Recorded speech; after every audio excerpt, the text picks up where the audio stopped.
جو مسلمان ہے اس کے لیے تو پھر معیار ہو گیا ہے کتاب و سنت. اس کسوٹی پر ہر چیز کو پرکھیے. اگر اس کے خلاف کوئی بات ذہن میں آ رہی ہے تو اسے وسوسہ شیطانی سمجھیے، لاہور پڑھیے، اس کو جھٹک دیجیے، اسے زبان پر بھی نہ لائیے. اس لیے کہ جب تک وسوسے کو آپ زبان پر لا کر بیان نہیں کرتے کوئی گرفت نہیں ہے. اس لیے کہ شیطان کو یہ اختیار اللہ نے دے رکھا ہے. الذی یوسوس فی صدور الناس، وسوسہ اندازی وہ کرتا ہے، لیکن یہ کہ آپ اس کے وسوسے کو قبول کرتے یا نہیں کرتے یہ آپ کا اختیار ہے. تو اس اعتبار سے وہ عقل جو فطرت سے آزاد ہو گئی ہو وہ در حقیقت گمراہی کی طرف تو لے کر جائے گی. مشتاق احمد صاحب ملازمت پیشہ ہیں. آپ کا سوال ہے کہ شرک کو چھوڑ کر میری ذات سے دانستہ یا غیر دانستہ لغزشیں ہوتی رہتی ہیں جس کا براہ راست فوری اثر میری روزی روٹی پر ہوتا ہے.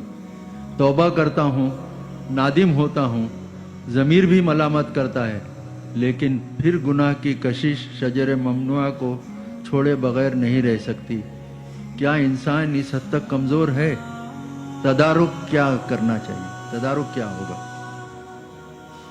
دیکھیے، تدارک تو یہ ہے کہ اپنے ایمان کو اور گہرا کیجئے، اور گہرا کیجئے، اور گہرا کیجئے. جس کا منبع اور سرچشمہ قرآن ہے. قرآن پڑھیں اور قرآن کو اول تو کوشش کریں، اگر آپ کی عمر ابھی ایسی ہے کہ آپ سیکھ سکتے ہیں تو عربی زبان سیکھیں اور قرآن کو اپنی آنکھ سے پڑھیں، ترجمے سے نہیں. ترجمہ سیکنڈ ہینڈ نالج ہے. ترجمہ جب آپ پڑھ رہے ہوتے ہیں تو مترجم کی آنکھ سے قرآن پڑھ رہے ہوتے ہیں، اپنی آنکھ سے نہیں. وہ سیکنڈ ہینڈ نالج ہے. وہ نالج دے سکتا ہے، انسپائر نہیں کر سکتا. ترجمہ کبھی انسپائر نہیں کرتا. تو ایمان جو پیدا ہوتا ہے وہ قرآن کو سمجھ کر پڑھنے سے ہے. اس ایمان کی کمزوری کی وجہ سے ایسا ہو جاتا. اچھا یہ بھی ہے کہ بعض طبائع جیسے کوئی جسمانی طور پر بہت قوی ہے، بعض جو کمزور ہیں پیدا ہی لاغر ہوتے ہیں اور پھر ساری عمر لاغر رہتے ہیں. ایسے ہی اندر سے انسان کے اندر جو قوت ارادی ہے وہ بھی بعض کی مضبوط ہوتی ہے، جو فیصلہ کر لیا ڈٹ گئے. بعض کی قوت ارادی اتنی مضبوط نہیں ہوتی. مثلا بعض لوگ سگریٹ چھوڑنا چاہتے ہیں، نہیں چھوڑ سکتے. 8 مہینے 10 مہینے پھر اس کے بعد جو ہے وہ دوبارہ عود کر دی. تو یہ وہ ان کی جو ول پاور ہے، اسٹرینتھ آف ڈٹرمینیشن وہ کم ہے. تو اللہ نے ان کے لیے بھی فرمایا ہے توابون خطاؤون کل بنی آدم خطاؤون، اور خیر الخطائین التوابون. تمام انسان انتہائی خطا کار ہیں. ان خطا کاروں میں وہ ہیں جو توبہ بہت کرتے ہیں. اور ایسی حدیثیں موجود ہیں کہ جس وقت آپ نے توبہ کی، ایک دفعہ اس عمل کو چھوڑنا لازم ہے.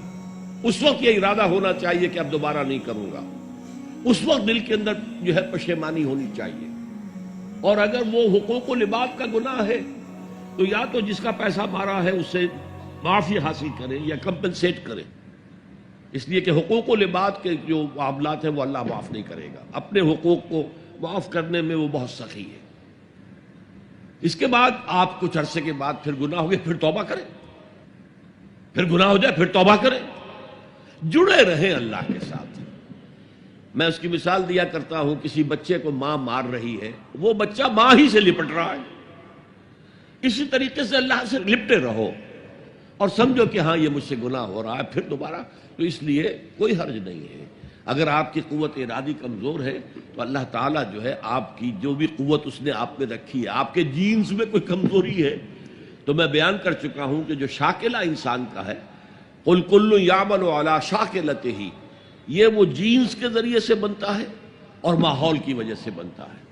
لہذا اس کے اندر اندر ہی آپ عمل کر سکتے ہیں. تو اللہ تعالیٰ جانتا ہے اور ہر ایک سے وہ اس کی وسعت کے مطابق حساب لے گا. لا یکلف اللہ نفسا الا وسعها.